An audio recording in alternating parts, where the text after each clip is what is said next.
The Executive Vice Chairman of the National Agency for Science and Engineering Infrastructure, Mohammed Haruna, has blamed present labor disputes in the country on lack of communication and transparency. He believes that members of the labor union and Nigerians must understand that the country's resources are lean and appreciate the need for continuous dialogue. Habidah Lawal has more. Economic experts have continually expressed the need for intervention of the private investor in critical sectors in Nigeria, particularly the power sector. And while this has worked to a certain extent, NASENI workers are concerned that there is yet to be any investment in the solar cell factory located in Karshi. The Vice Chairman, Mohammed Haruna, explains that potential investors are still studying the balance sheet, the final accounts, and the performance of the factory to ascertain its profitability and its viability.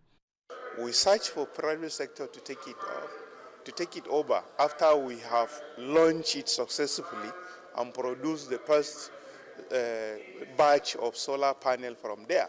We have wanted private sector to take. What we realize is that the private sector wants annual performance report.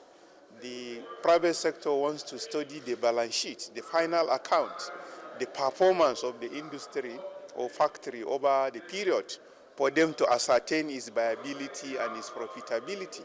Meanwhile, the General Secretary of NASU, Peter Adeyemi, disclosed that the union was in talks with the Nigerian Labour Congress and Trade Union Congress on halting the strike being planned over the 30,000 naira minimum wage. The NASU scribe commended the agency for carrying along members of its union through frequent dialogue and transparency. NASU has also taken the part of dialogue to handle any gray area that may disturb industrial peace and harmony in the system. Please let us give it up for NASU. NASENI had earlier disclosed that plans to begin the local manufacturing of transformers had reached an advanced stage due to the hard work and ingenuity of its workers. Habidah Lawal, TVC News, Abuja.